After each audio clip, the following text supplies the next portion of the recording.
Hi, and welcome to the third AskMatterSolutions podcast.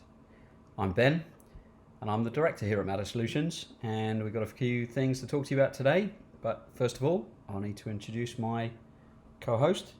That's Victoria.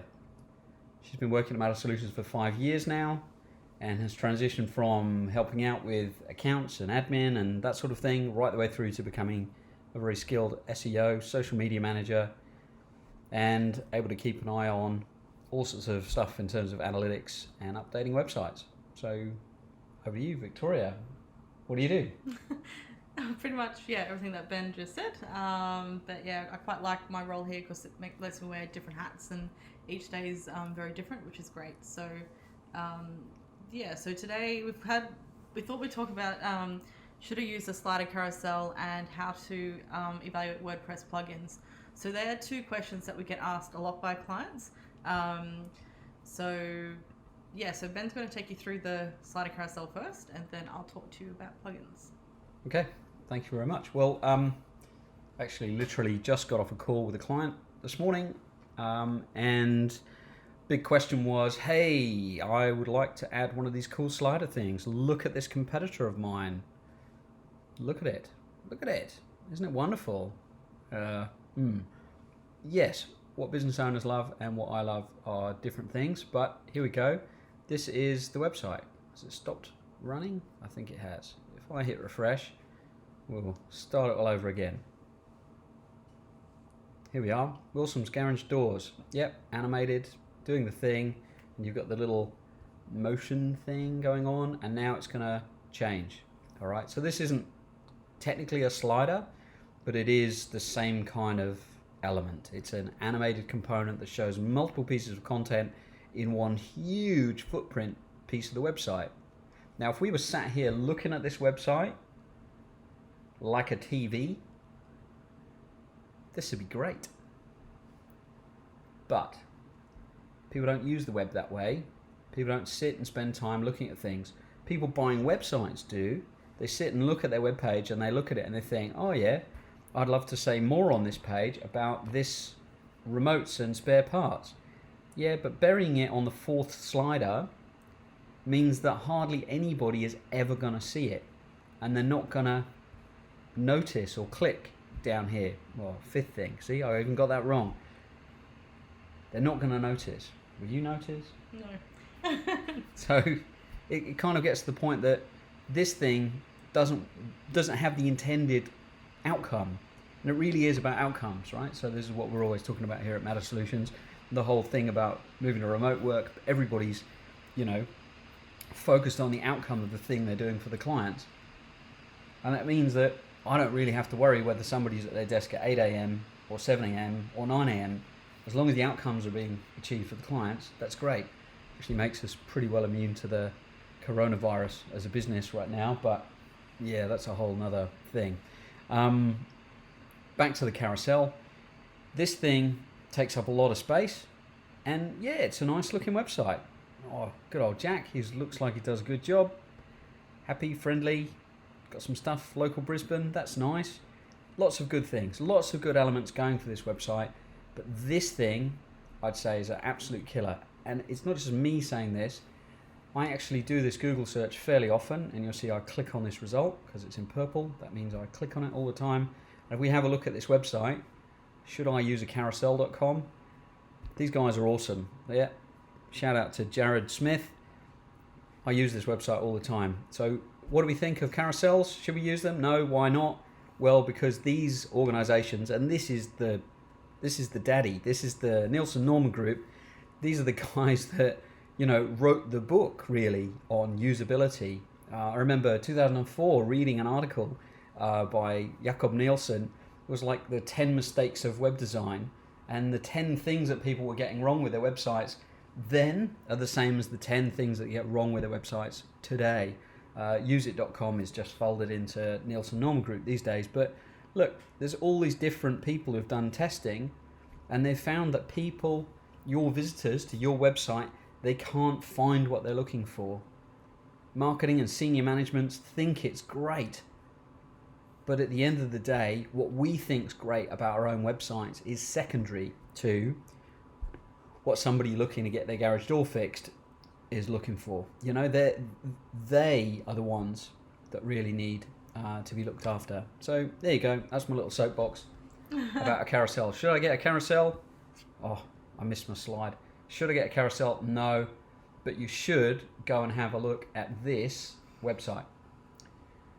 And if anybody ever asks you, if you're a web designer or digital marketer, and somebody asks you, hey, should I get a slider? Yeah, no. Just go to this website. It solves all your problems. Okay? So, Victoria, you're going to help me talk about evaluating WordPress plugins. Yes, so... Why do we know something about WordPress? Like, what do we know? Oh, about WordPress? Yeah. Because we build WordPress websites day in, day out. So that's quite one of our specialties, and we're very proud of the work that we do for clients and the sites we build.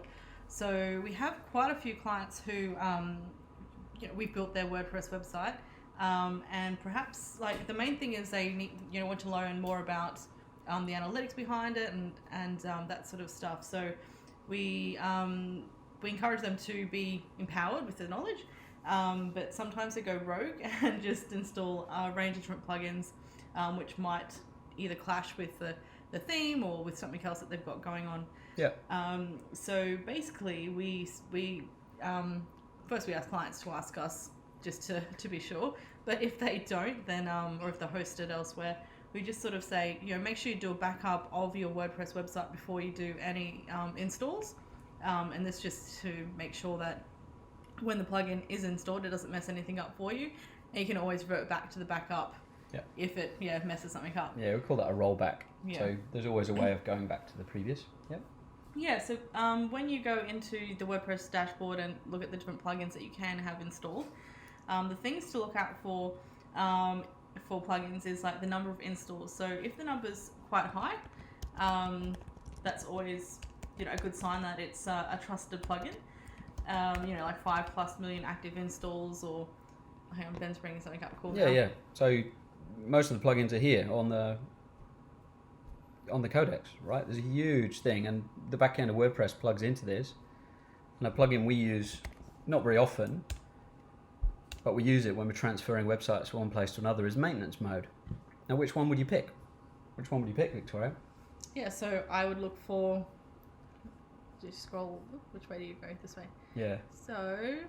My laptop's set up the Different. other way because I'm really old and I've had a Mac since 2004. So Cool. Here we go. So here is what I was talking about, like how many active installs. So this has 1+ million active installs. So Yeah, that's a lot. the one that I would go for initially. And then you look at the star rating. So you want to make sure that people are rating the plugin quite high. Yep. Because it could be quite crap plugin, doesn't do what you need it to do. All these ratings are high. Yep. So so just have the star ratings as well. Yep. So we've got that on the slide, right? So we've said number of installs, last updated, ratings. Okay, so we've covered that. But the last updated, it'd be good to know it's been updated quite regularly, because sometimes a plugin can be left and go stagnant, and that can be checked over here on the right hand side. 4 months ago this was last updated. This is actually the one I use, so the one from Seed Pro is a good plugin. I have used this one a few times, but yeah, it's not as pleasant to use, and the ratings in the community are usually very, very reliable. Other things? Yeah, make sure it's compatible with your version of WordPress. So if your WordPress, say for example that one that Ben's on now is 5.32 or lower, then this one may not work with it, depending on... Yeah. Well, if they haven't updated it since 4 months ago, and then you've got... excuse the alarm. If they haven't updated it for 4 months, and then you've got a situation where WordPress moves up to 5.4, it may not be tested from 5.4. Chances are it's still going to work, but you might if you're a newbie, you might want to double check and just be sure.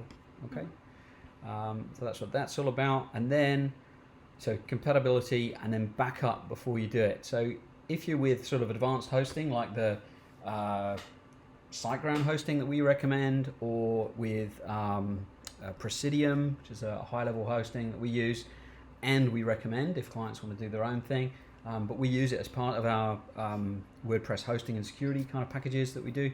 So this thing, the hosting, usually the hosting itself, you can have the backups running. If your hosting isn't really up to that, you can have a plugin inside WordPress like Backup Buddy or Updraft, and then you can use that to do backups. You should do a backup before you do a full kind of upgrade of plugins and that kind of thing, just in case you need to roll back. Yep. Yeah. So, and then when the plugin is installed, make sure that you click around the site and it's still working, the way it should, so that you do the double check.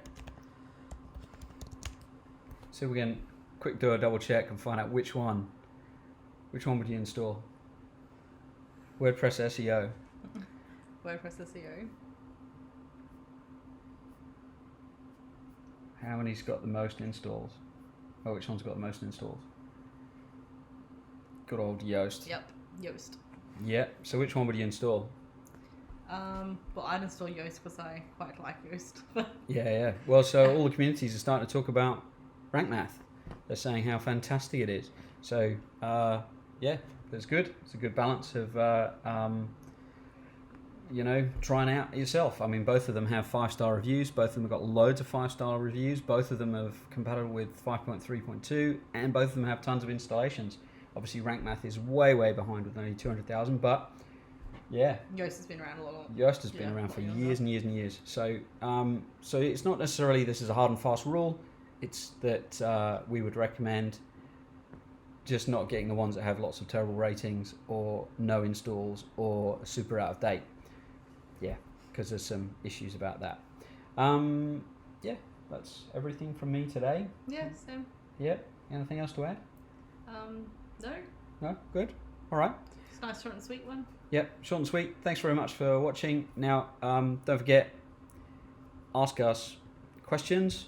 Comment, like. Thanks very much. Bye-bye.